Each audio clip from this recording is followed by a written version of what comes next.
Vishnunagar police station हद्दीत देवीचा पाडा या ठिकाणी मॉर्निंग वॉकला जे लोक जातात त्यांच्याबद्दल आरोपींनी रेकी केली होती आणि त्यामध्ये एका 64 वर्ष व्यक्तीला दोन अल्पवयीन मुलांनी काठी वगैरे मारून डोक्यात काठी मारून त्यांना खाली पाडले. त्यानंतर ते बेशुद्ध अवस्थेत असताना आरोपींनी त्यांच्या गळ्यातील 2.5 तोळे वजनाची चेन चोरून नेली होती.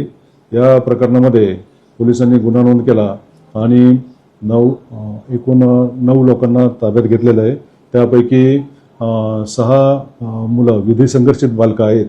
त्यांना भिवंडी न्यायालयापुढे हजर करण्यात आलेलं आहे आणि जे 3 आरोपी आहेत तर त्यांची आज तो पोलीस कस्टडी रिमांड आहे. या जे आरोपी आहेत यांच्यावर आधी गुन्हे दाखल आहेत का?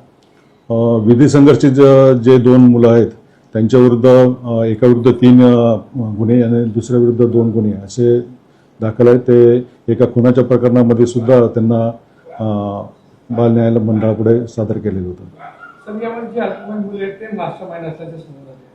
बरोबर आहे. जे 2 सख्खे भाऊ याच्यामध्ये तर ते मास्टर माइंड आहे. त्यांनी इतर त्यांचे सह आरोपित आणि विविध संघर्षित जे बालक आहे साथीदार त्यांची सोबत घेऊन त्यांनी हा प्लॅन रचला होता आणि रेकी करून हा गुन्हा केलेला आहे.